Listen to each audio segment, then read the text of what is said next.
Kami adalah murid kelas 10 TKJ SMK Budi Dharma yang terdiri dari Alif, Rian, Faiz, Dimas, dan Aidil. Kami ingin melaksanakan praktek kerja kelompok untuk memasak donat. Bahan-bahan yang dibutuhkan untuk membuat donat: ragi kue, gula pasir, tepung terigu, mentega, minyak untuk menggoreng, selai untuk topping. Langkah pertama dalam membuat adonan donat adalah masukkan 4 sendok makan ragi instan ke dalam wadah. Tambahkan 7 sendok makan gula pasir ke dalam wadah yang sama. Gula ini berfungsi memberi makanan bagi ragi, agar ragi bisa berkembang dengan baik. Tuangkan 200 ml air hangat ke dalam campuran ragi dan gula.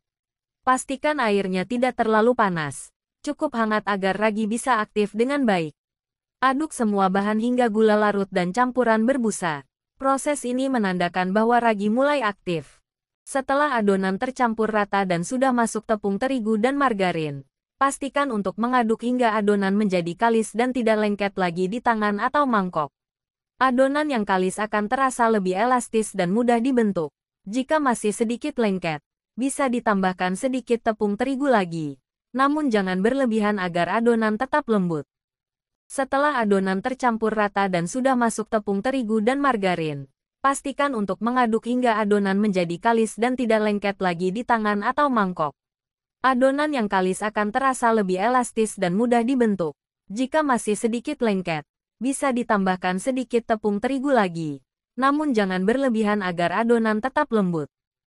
Setelah adonan donat kalis teraduk rata dan elastis, didiamkan selama sekitar 1 jam atau hingga adonan mengembang. Bisa menutupnya dengan kain serbet bersih agar adonan tetap terjaga kelembapannya dan tidak mengering.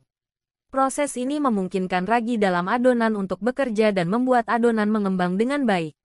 Pastikan juga tempatnya cukup hangat, tapi tidak terlalu panas, agar proses fermentasi berjalan dengan optimal. Menguleni adonan donat dengan tangan setelah mencuci tangan dengan bersih sangat penting untuk menjaga kebersihan dan memastikan adonan menjadi kalis. Kelembutan adonan yang dihasilkan akan membuat donat lebih empuk dan enak. Setelah adonan donat dibentuk, langkah selanjutnya adalah memanaskan minyak dalam wajan penggorengan. Pastikan minyak cukup banyak untuk merendam donat saat digoreng. Gunakan api sedang agar donat matang merata. Setelah minyak panas, masukkan donat satu persatu dan goreng hingga warnanya berubah menjadi kuning keemasan, sambil dibalik agar matang sempurna di kedua sisi. Setelah itu, angkat dan tiriskan donat dari minyak berlebih. Wah, donatnya sudah jadi, dan tinggal diberi topping sesuai selera.